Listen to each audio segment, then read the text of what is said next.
Let George do it.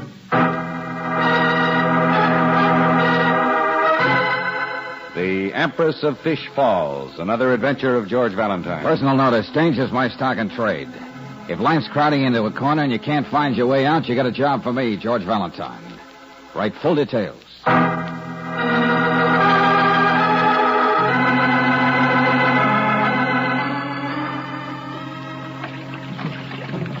Dear Mr. Valentine, I am a man who hears voices.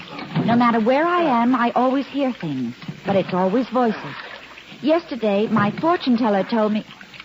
Oh, no. File it, Brooksy. Overboard. Yes, but, George, there are some more letters, and there's a lot of important mail here, I'm sure. Oh, yeah, I'm sure. I'm sure, too. Everybody's sure. Huh? Quiet. Oh, boy, did you see that fish? 3.5 pounds if he was an ounce. Hey, come on, give yours a pull, Riley. Yeah. Come on, never mind the rest, Brooksy. Throw him overboard. Why don't you throw Miss Brooks overboard? It's bad luck, women in boats. Oh, it is it? Well, why don't you try putting a worm on that hook, Lieutenant? Look, we're doing the fishing, Angel. This is our vacation, not yours. Well, that's what makes me so mad, sitting back there in the hot city. But I knew you'd want to see your mail, George.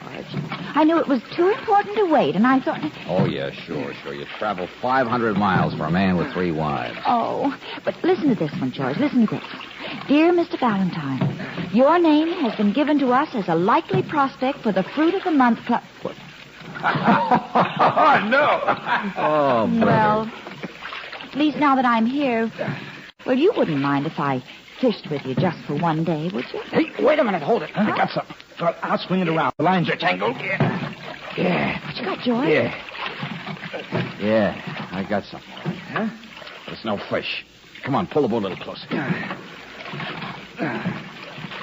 Oh, no. Oh, it's the body of a little boy. Yeah. Only it's the first little boy I ever saw with gray hair. Riley, that's the body of a midget.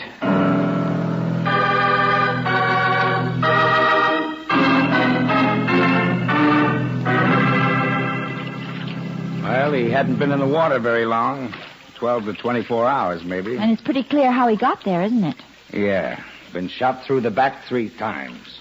How do you like that? On my vacation! Murder. Well, what's a midget doing in a place like this? Oh, he's getting on in years. Maybe he likes to fish, too. Well, it wasn't robbery, I'll tell you that. Huh? He didn't have a wallet or anything, but he's still got his watch. A beauty, too. Oh, let me see it, George. Hey, that's a gold one. Hey, that's the kind that opens up on both ends. Let me see it. There we are. Well, his name was Merle Bender. Read what else it says. Well, it says, to the greatest general manager who ever lived, Merle Bender. A little bundle of 3-ring showmanship. Gratefully, Colonel Gerald P. Fargo. Fargo Circuses. Yeah. Hey, I know that guy. Looks like our little man here was a big shot, doesn't it? I should hope to tell you. If Bender was general manager of Fargo's... Say, Valentine, we better get in touch with his boss, Fargo, right now. Yes, sir, and we'll need a crew out here and a fingerprint man, and then... Yeah. This is your vacation, remember? Well, I only meant we'd get him started, that's all. We're just going up there to be good citizens.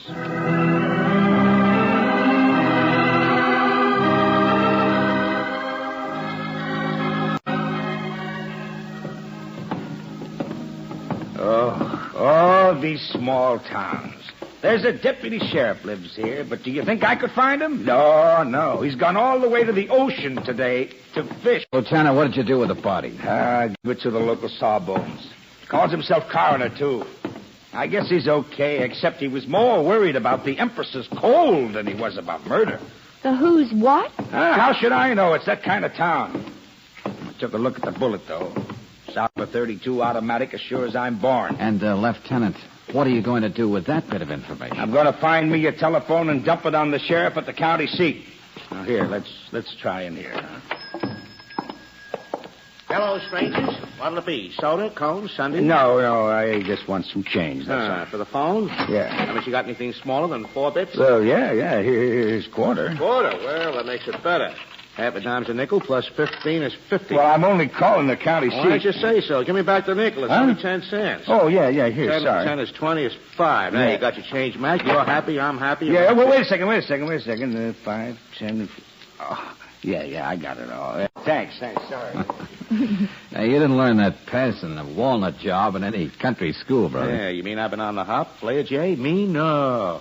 I'll tell you a secret about me. Step a little closer, miss. Plenty of room for one and all. Huh? Now, watch my nose. What? Just keep your eye on the nose. A little freckle. Easy, does it? Oh, Georgie's swallowing it. Well, don't worry, lady. There's no danger.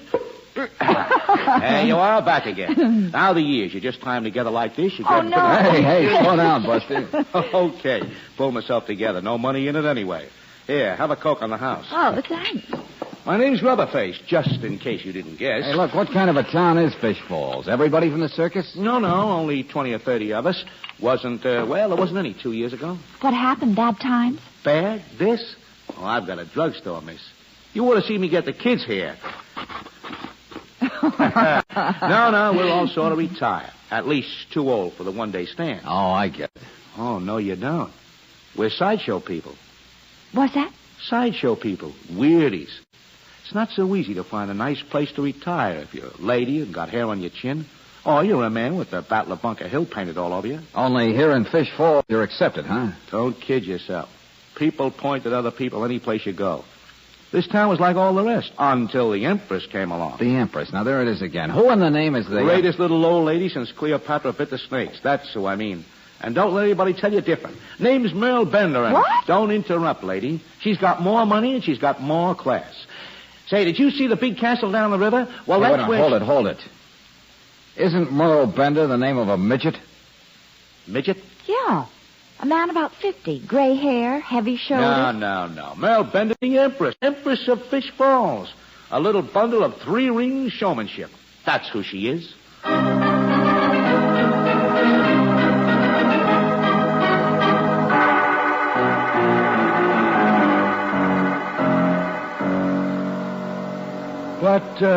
What was it you desired to discuss with the Empress?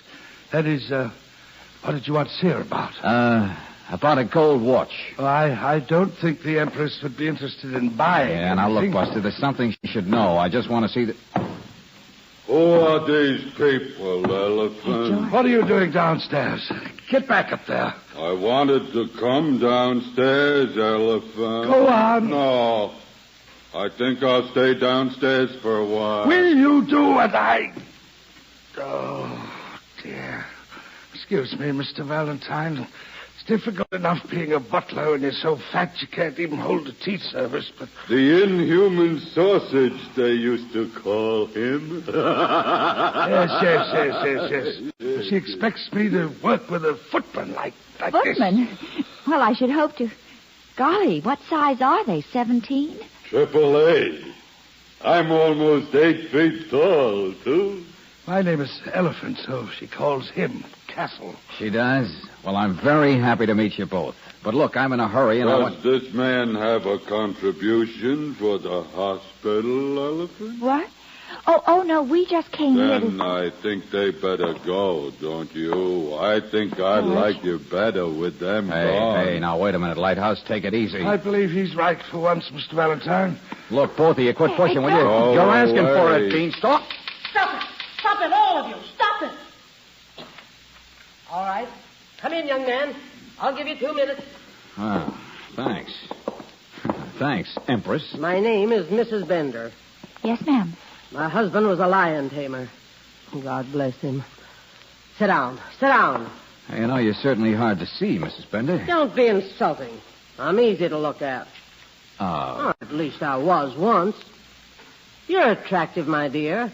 If you'd use just a little darker lipstick. Well, thank you. But you see, Yes, I know. Your name is Claire Brooks, and you're George Valentine. Huh? Yeah, that's right. Well, look, we came to tell you... Tell me about a midget, yes. Yeah. Shorty McDonald. I knew him years ago in Carnival. He came here just last night. His little car is still out there in the garage. He said he was looking for a place to settle down, wanted me to help him. Did you? Well, I'm very busy just now collecting money for a hospital drive. But But, of course, I told him to wait, to stay here. We'd find something in a few days. Well, then what happened? That's all. Last evening, he said he was going to take a little walk down by the river. Uh-huh. Well, we pulled him out of the river this morning with 3 bullets in him. But I suppose you know that, too. Naturally. Okay, do you know about the watch? Perhaps. Your watch. The one the midget was carrying when he was killed. The one Colonel Fargo must have given you when you were manager of his circuses. Oh, yes. Those were the days. Well, how did the midget get the watch? Did he steal it? Aren't you forgetting you're on your vacation? Huh? And that man with a gorgeous temper who's with you. I suppose he has questions to ask, too. Mrs. Bender, Oh, how did you... I've seen you out there on the river through my opera glasses, wasting your time using spinners. Look, Mrs. Bender, there's been a murder. Do you think I'm not aware of it? Shorty was a lovely little man. I gave him my watch to take into town for repairs, that's all. The police of this county will manage quite well without interference. Look, Mrs. Bender, we only wanted We to know. help. And we appreciate what you've done most sincerely. But your 2 minutes are up now, Mr. Valentine. I hope you catch lots of fish. Goodbye.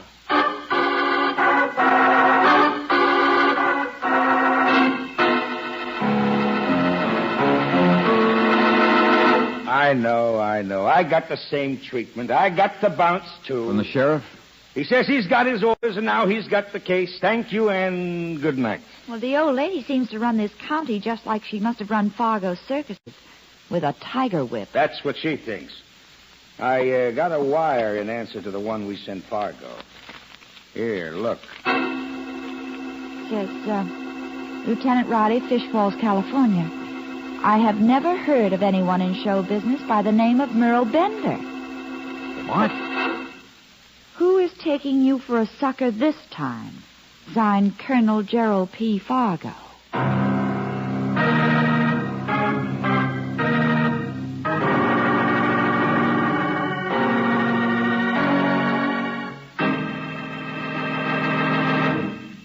We'll return to tonight's adventure of George Valentine in a moment.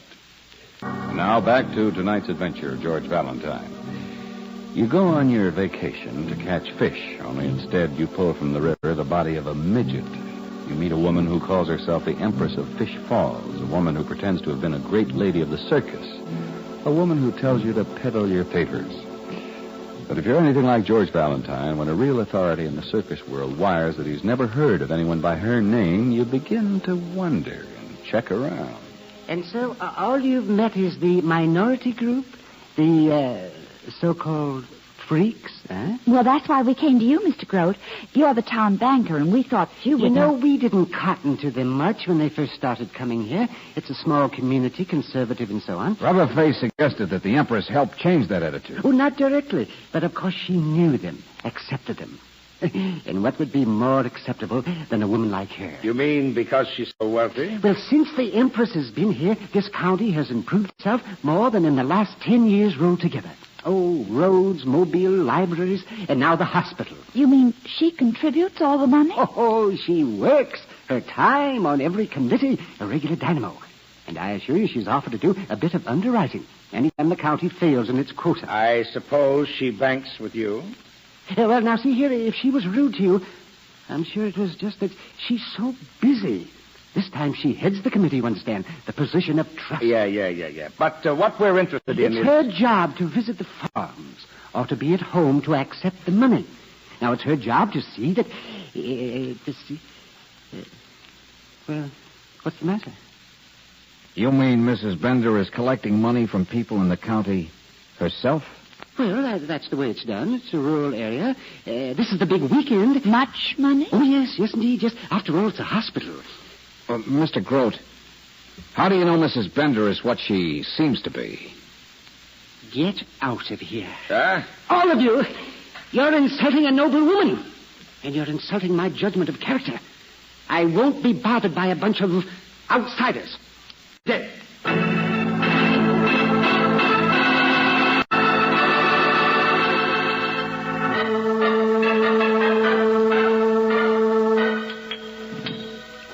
Why, sure, miss. There's nothing I haven't done in my time as a thinker. I've been a barker, a lumberjim. I was even a rider in the manor. Well, Rubberface, I suppose you knew most of the other circus people in those days. Gosh, you make a good soda. A Rubberface special for you, miss. Always snap back for more. Well, I mean the people who live here in the town now. You knew them in those days, didn't you? Yeah, some of them. The others came from foreign shows, some from Connie. Like that midgie got killed, Shorty McDonald. He was a Connie. Oh? Till he switched to vaudeville in a double act. Uh-huh. But, well, I mean, I suppose you knew the Empress in those days, didn't you? Did I? The Empress? What?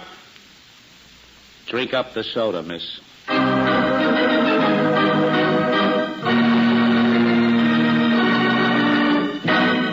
Yeah, that's right. You got it. And the address is just Billboard Magazine, New York City. Yeah, I'll wait.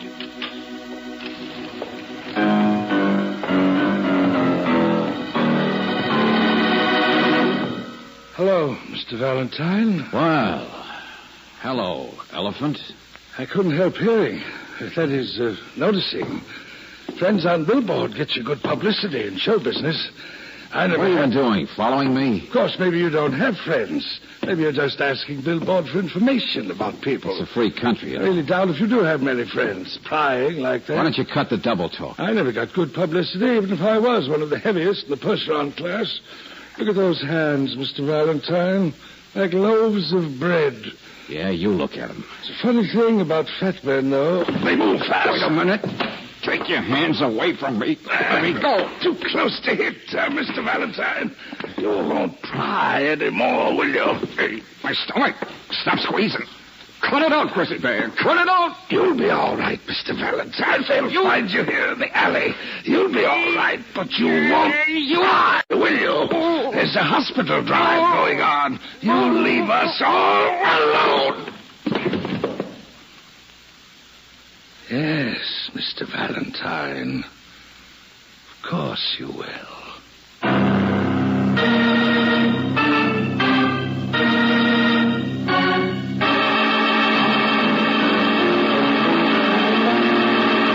Well, I guess now you'll buy something's wrong in Denmark, won't you? Even from an outsider? But I don't know, but the fat man might have killed him. Try to drink this water, George. Oh, no, I'm okay. I'm all right. Yeah, sure. Like bologna in a meat press. He just squeezed me around the stomach till I passed out.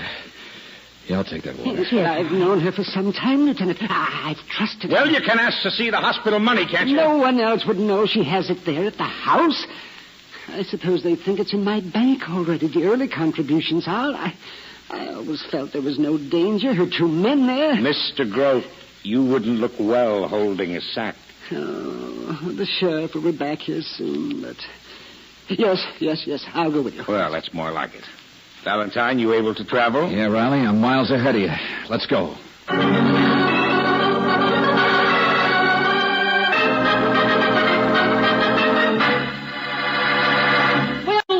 This is Grand Central Station? I tried to keep them out, Mrs. Bender. I tried be quiet, Castle. Just what is the meaning? We're sorry to come barging in on you like this, Mrs. Bender, but Yes, but there's a little matter of money involved. Well, speak your piece, banker. Why, Mr. Grote, I didn't know you associated with outsiders these days. It pains me, Mrs. Bender. No, it really does. But, well, it was in regard to the hospital fund collection. Oh, but of course. I should have guessed. You'll be pleased to know that I have nearly all of it. I'm within $72 of reaching the quota. Oh, but that's fine. Yes, people have been coming up here all day bringing money, haven't they? Where do you collect it? Your desk there? Get out of here. Get out of here right now. Mrs. Bender, now, please. It's just that we thought it would be best. I mean, now the money is almost in, and in the light of the murder and all that. But if I moved it to a safer place, I can open my bank at night. How dare you? How dare any of you come up here suggesting Excuse me, grandmother. But you're a fake. You're a fraud. I'm a what? You're supposed to be big in the circus world, but nobody big in the circus ever heard of you. Why? You're supposed to be a wealthy woman, but the financial world never heard of you. Mr. Grote. There was a gold presentation watch with your name on it handy for showing to the yokels to impress them with your importance. What do you mean? Well, I'm afraid it's the oldest confidence game in the world, sister. To move out to the sticks and set yourself up as the grande dame until you and your boys could collect on the big charity hall. But the party's over now, sister. It's time Party. I didn't get an invitation. That's so you're back again. But I'd be glad to show them my tricks. Don't worry, Empress. I'll take care of it. I'll do it too, Empress. Now, boys, don't. Stand still, all of you. Yeah, nobody's bigger than a gun. Now, for the last time, I'm sorry, Mrs. Bender, but I'm going through your desk. No, please. I'm sorry.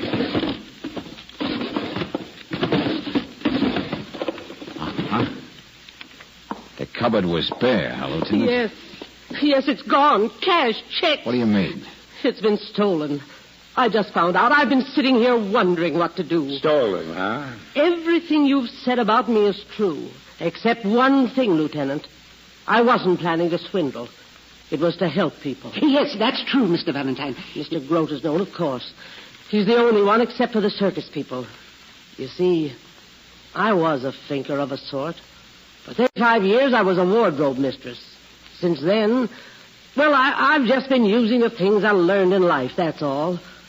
I've been what I never was able to be in the circus. An empress. Even if it's only in Fishfalls. Oh, Mrs. Bender, why didn't you say so in the first place? Well, skip it. I know you thought the sheriff could figure out Shorty's killing without anybody getting wise to your game. But don't you see? Whoever took the money knows it. Knows what a nice patsy you make. You see, even Mr. Grote here began to doubt. And whoever took the money knew about where to find it, too. And that cuts us down to size. About the size of this room. What? Oh, but the boys are from a circus. My kind of people. There are bad apples in any barrel, Mrs. Bender. And remember your midget friend moved into your house last night. Well, he also moved into the killer's setup. That wouldn't have made much difference if the midget hadn't recognized him as a bad apple. Oh, but no one knew Shorty here but me. Oh, indeed. I'd never met him. Me neither. No? Well, it doesn't make much sense unless one of you is lying. Shorty McDonald has been in a carnival, and he did a double act in vaudeville. And the only double act in vaudeville for a midget that I ever heard of is... Low and high. Yeah. The midget and the giant. Now, wait a minute, Empress. There's no reason for everybody to look up at me. The elephant here, he's just as likely as I am. He was the one trying to squeeze the man to death, wasn't he? Yeah. The big boy put me out, all right. But maybe he was just being a little overzealous in trying to protect the Empress's secret. He's always like that. He's too strong, he is. Why don't you shut up, Beanpole? Shorty McDonald wasn't squeezed, he was shot. And can you imagine the elephant here sticking one of those sausage fingers of his into the trigger guard of a pistol? It wouldn't work. He couldn't do it. He couldn't fire a gun. Sure, there's lots of things he can't do that I can do. Things nobody can do that I can do. See, I could fire a gun, couldn't I? How easy? No! You could shoot yours and I could shoot mine and lots of people would be killed. I said put it down. The sheriff will be here and you'll be... I don't want to kill lots of people, do I? I'm going to run away, Empress, but I'll take good care of your money. Don't worry. Crazy. Goodbye, Lieutenant. I'll go out the back way. There's a car in the garage. If the sheriff comes in the front, he can get out the back road. Get away. He won't get away. Let him go. What? Let him go. Now, don't worry. Getting away is one thing he can't do. Remember, Empress? The only car in the garage belonged to the midget. And it's a midget car. Come on, Riley, let's take him.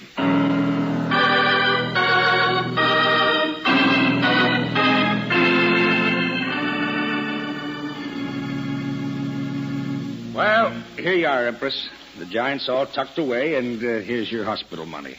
All but that $72, of course. $72, oh, yes. Just one moment, Lieutenant Riley. Is it customary for a police officer on vacation to carry a gun? Huh? Oh, well, I just happen to have it with me, that's all. Oh, yes, of course. You brought it along for snakes, huh?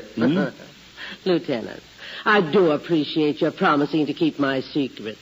But I'm sure you'll understand me when I say that I still need $72. The hospital fund? Oh, you mean just because I'm in civilian clothes and carrying my gun? Empress, what kind of a blackmailing scheme is I this? said you had a gorgeous temper the first time I saw you. Oh. Here's my fountain pen, sucker.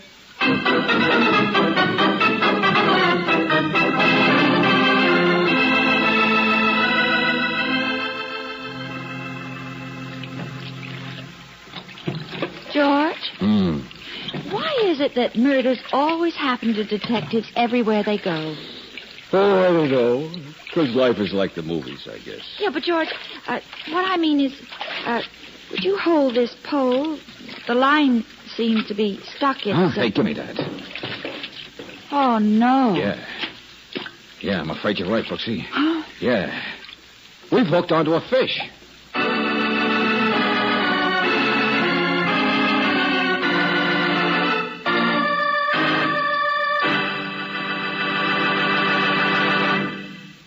Robert Bailey is starred as George with Frances Robinson as Claire. Wally Mayer appears as Lieutenant Riley. Let George Do It is written by David Victor and Jackson Gillis and directed by Don Clark. Also heard in the cast were Verna Felton as the Empress, Eddie Marr as Rubberface, Alan Reed as Elephant, Ed Max as Castle, and Howard McNear as Groat. The music is composed and presented by Eddie Dunstetter, your announcer, John Heaston. Listen again next week, same time, same station, to Let George Do It. This is the Mutual Don Lee Broadcasting System.